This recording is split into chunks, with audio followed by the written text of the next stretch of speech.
Welcome back to Let's Play Ep4 Caveman2Cosmos. This is Captain Jingle Bells, and I'll be your host for this tour.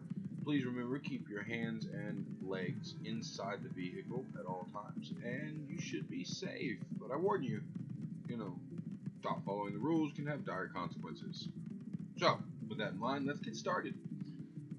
Let's see, where were we? Let me hit enter and see where we're at.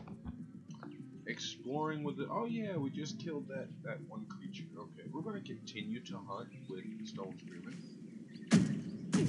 Because as you can see, once I win this, this will, ooh, that's doing something. No, it didn't. But see, that went down because I won. And because of that,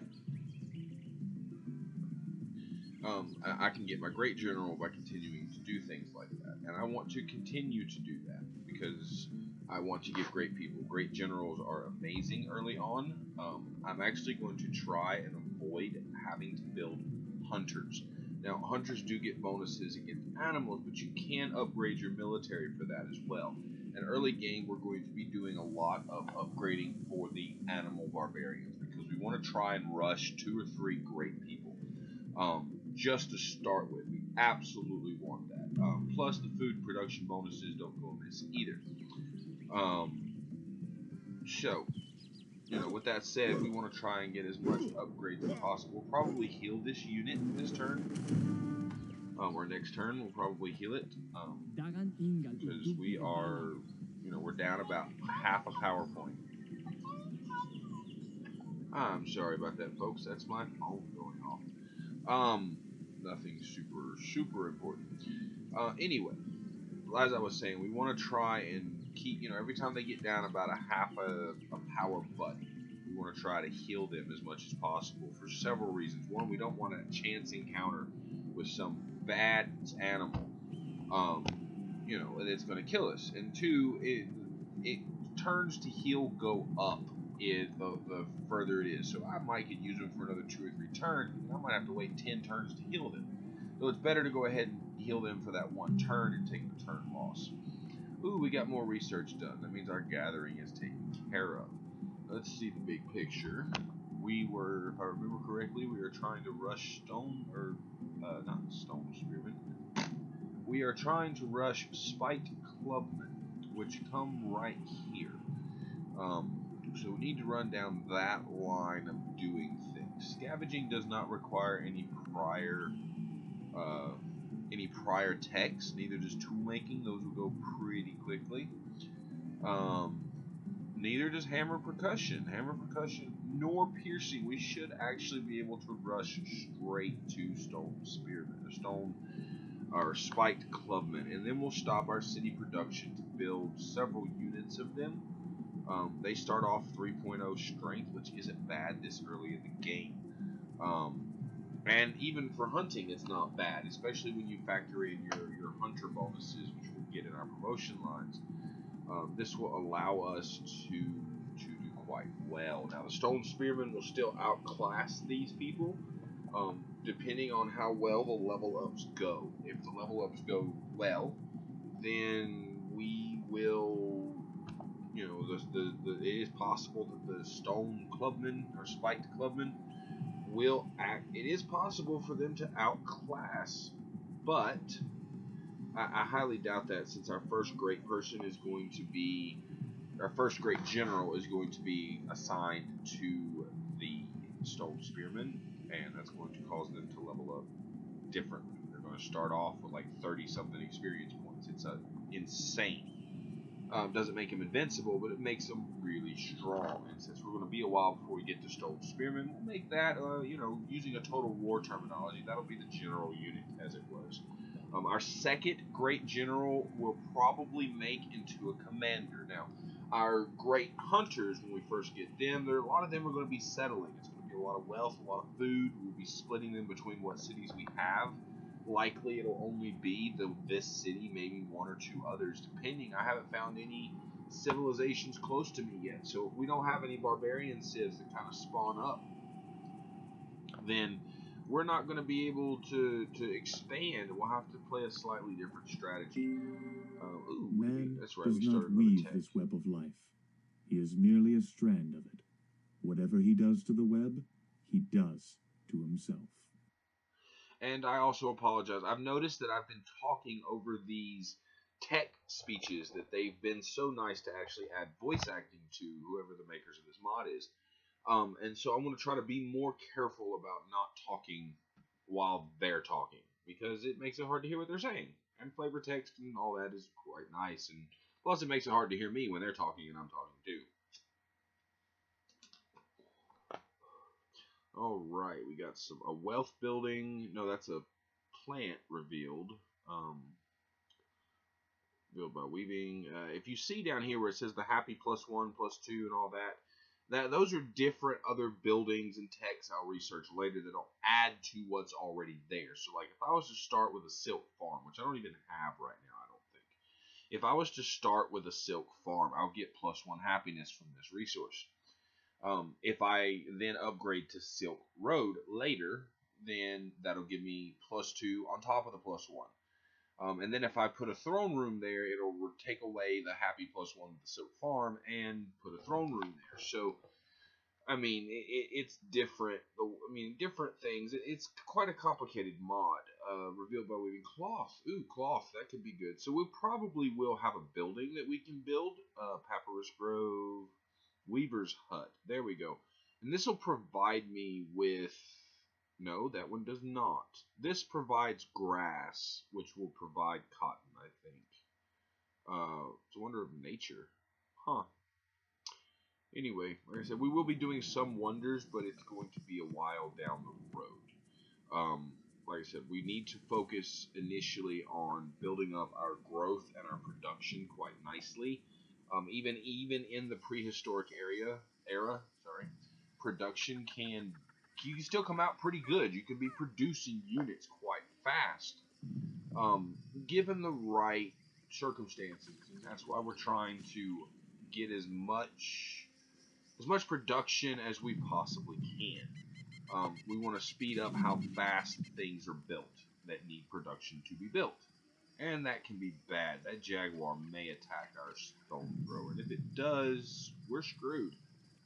Any of these different banners mean different things. The white banners, they generally don't mess with you. The black banners and the red banners, I do believe the black banners will actually attack you, and the red banners will attack your...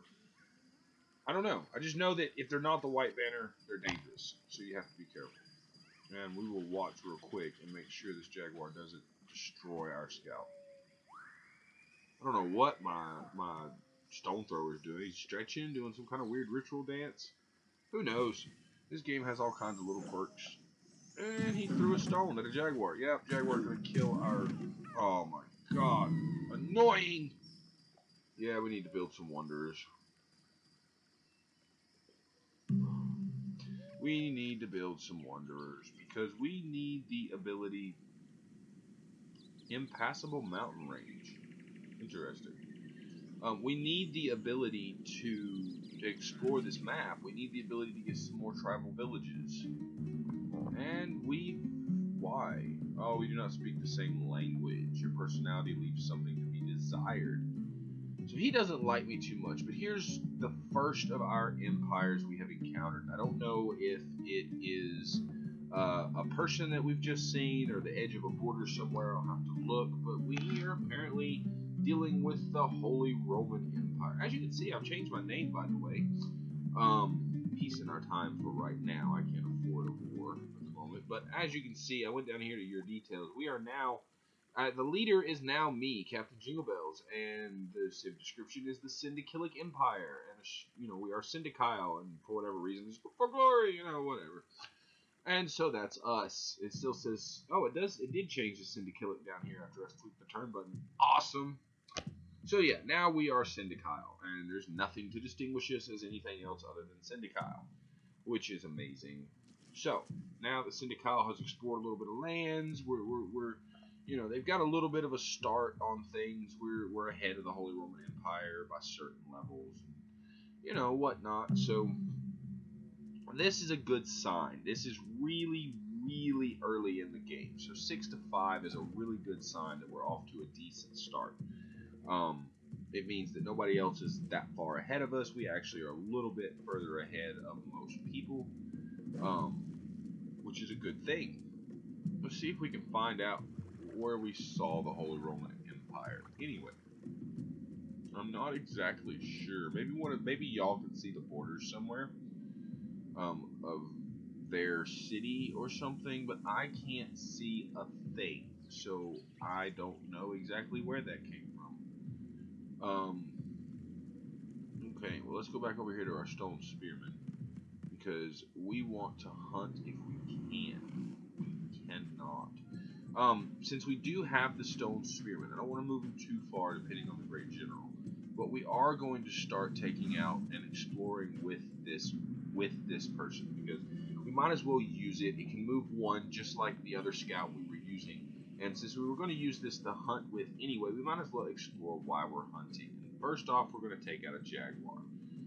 I do need to heal this person, so let me go ahead and heal them back up really quickly, and we'll go from there.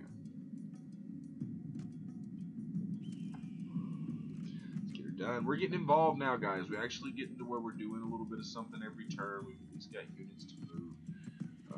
Root tubers, it's another great thing. Why are we not growing again? I think next turn I'm going to go in and change them to growth. We can't afford to have this many early turns going. We're 45 turns in and we haven't done a single bit of growing. So we need to actually do some growing. It's possible that the 3 food per turn is causing some sort of modifier. But what we're going to do is we're going to go in here and we're going to do it this way because we can. Food -5, that's not good. We're actually losing food now. Let us switch over. I know we're going to lose some production, but let's switch to food, and we're still not producing enough food. I need some more gatherers, is what I need. I need some more gatherers. I need some more food, is what I need. I can't afford to train any more units until I get some food. But fortunately, we are producing right now the root tubers, which add some more food. After that, we've got... Oh, we still got a worker improving things, too. After we've got the root tubers happening, then we've got some more food, a production, and another food thing coming in after that. So, at the moment, let's switch back around. We're going to fix our food problems soon. So, I want to switch back over to more production to increase our ability to get our food going to start with. They're still building a seed camp. 11 turns. Oh my. And they're also gathering grain. So these 2 tiles will also go up by 1 food as we move on. Hopefully that starvation count doesn't destroy us right away. Let's see what we can do about making some money. Where are we at? +4. So we are going to rush that, but we need to be making some money. We can't afford to be in deficit right now. So we're going to go up to a point where we're still making 1 gold per turn. That's a 75% research rate. It does add a little bit of time to what we're doing, but that's okay. Next unit. Oh yes, I'm going to explore around this mountain range, because I want to be able to see on the other side of this, at least for the time.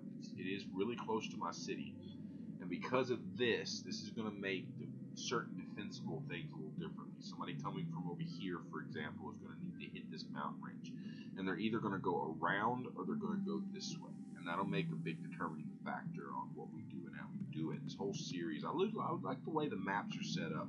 C2C, Caveman2Cosmos, seems to add a little more depth to the way the AI writes the maps, and bands of climate are closer together, things like that. Not always, but in some cases, like this beautiful mountain range, for example, where it keeps repeating the exact same texture several times. But beside that point, it adds some element to, now if I would have made the peaks passable, I could have went straight over this. And there is a promotion line in here that will allow me to go through peaks, which will be great trying to cut off certain things later in the game. I can get certain great generals and certain units that can cross mountains for, early quick attacks and different things. At the moment, however, this is a barrier for us. Researchers have experienced a setback in their efforts. Yeah, and this is one of those features that happen. Apparently, we lost 25 science towards scavenging, and it cost us another 4 turns. Holy moly. We'll get it eventually. Things will continue to move. Let's bring our stone spearman out this way a little bit.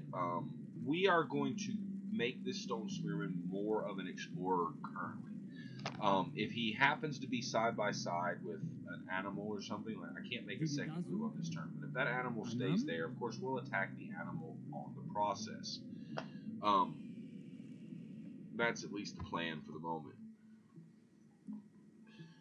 Let's see, what else are we going to end up with? I mean, I'm trying to keep you guys interested and involved. I hope you're enjoying it. I hope I'm not rambling too terribly badly. Because if I am, then I'm going to bore you out really fast. I don't want to do that. Scout. Scout is injured still, but should be fine. Another river. Another large river at that. We're going to change the aspect ratio just a little bit to give you a little more view. River. This river apparently cuts. I wonder if this river and this river connects. That's a great place to put a city. Well, maybe not so much. It couldn't expand too terribly much, but it would be very defensible, this city, because you could put a fort here and here, different places. But it's a great strategic position. I don't think we'll be expanding there quite yet, but you never know. Like I said, we can't expand until we reach tribalism, and once we reach tribalism, we probably won't do settling right away. It will depend on whether or not we've acquired other cities from other civs, and like I said, we can't go too terribly far away because we gotta worry about the economy. And right now we're only making 1 per turn, but as you saw earlier, when I put this down all the way, we only have the ability to make an average of, the maximum amount of money we can make right now is 4 gold per turn, and so we don't need to overstretch the economy at all. We don't need to build a ton of units. We need to get fooded. We need to get growing. Syndicile is still stagnant. And if we ever want to continue on and get better and work more of these tiles, we're gonna need to get some food going. Now hopefully, see, we're at 6 minus 14. We're at -8 food right now. This is horrendous. We've got to get some more food. We're stagnant, which means we're not starving yet. But we've got to get some food. Now we will be starving next turn. 14 food. We gotta start. We gotta focus heavy on the food to start with. We don't have a choice. You're still building. Let's explore. We need some tribal villages, guys. I mean, I know y'all can't tell me where they're at because this is not live to you, but I need to find some tribal villages. Why? Pathfinding annoyance. Why? Pathfinding annoyance. Straight up.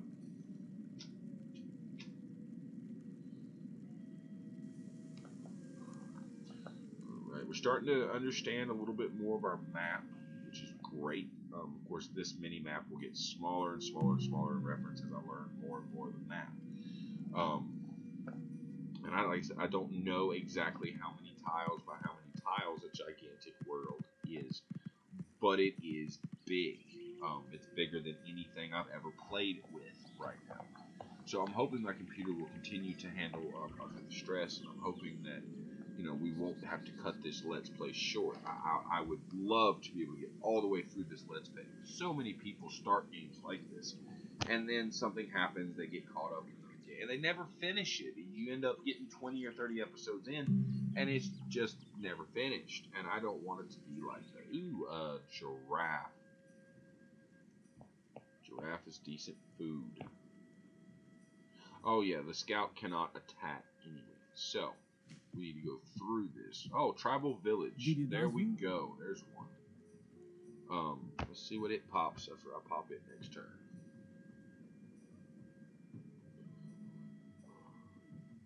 I mean, ultimately, we're like I said earlier, we're kind of stuck in this interloop. There's only so much we can do per turn.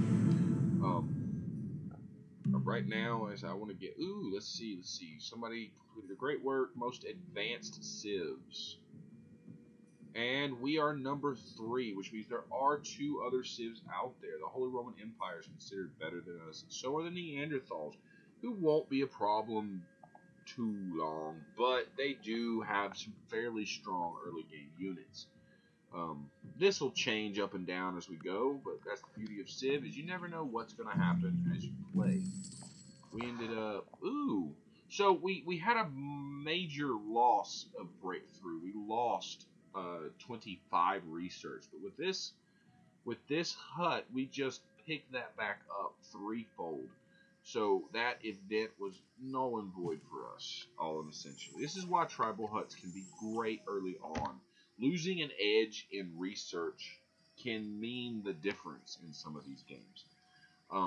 Especially if you've got somebody who's researching science to get more science, and then they're constantly pushing on that. Not the best way for us to play, but some other civs might. The AIs might run them in an AI style kind of thing where they run for the tech, and if they out tech us, it doesn't matter if we've got 4 or 5 units of a specific kind. If their units are stronger base, we're going to run into the problem of the city defense on top of that, and we're going to have some problems. Let's see. Let's go ahead and hunt this guy. We can, and we want the extra food production. We want to grow as fast as possible. And this stone spearman's already starting to make a name for themselves. We're already starting to get some influence, although you get more influence for human instead of animal barbarians. You get none almost for animals. But RP style wise, I mean, hey, our stone unit's starting to get some notoriety. I'm pretty sure this stone unit all by itself pretty much makes us the strongest nation in the world, as it were. So maybe we'll see. Let's see. More exploration. Ooh, a tribal village. Okay, let's see what this one is. Explorers have found a wanton criminal hiding among these people.